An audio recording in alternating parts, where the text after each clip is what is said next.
May hapon, mga igsoon, medyo lisod ang hagit ni Kristo nato sa ebanghelyo karon.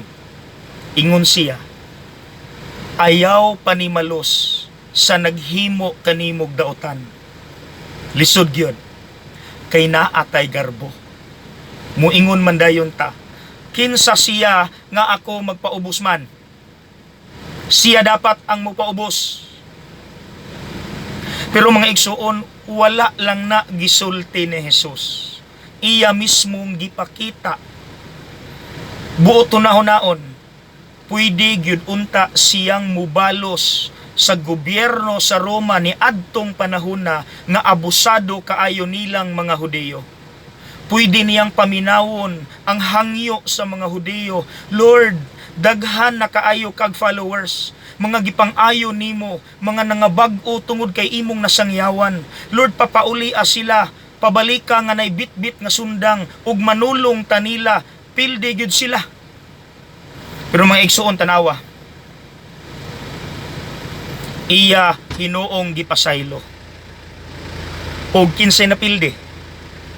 Ang yawa. Diha nato makita mga igsoon nga kon ang daotan balusa natog maayo, pildi ang yawa.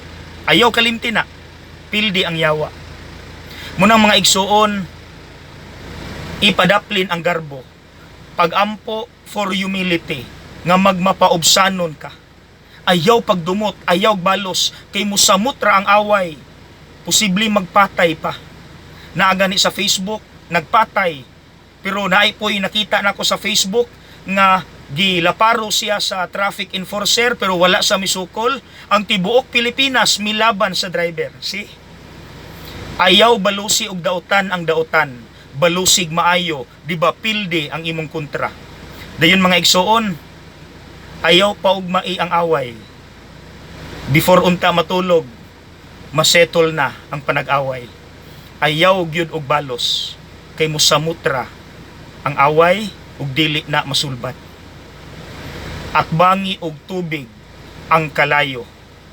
Kay kun imong atbangan ang kalayo ug kalayo, musamot kadako ang kalayo, dili masulbad ang away.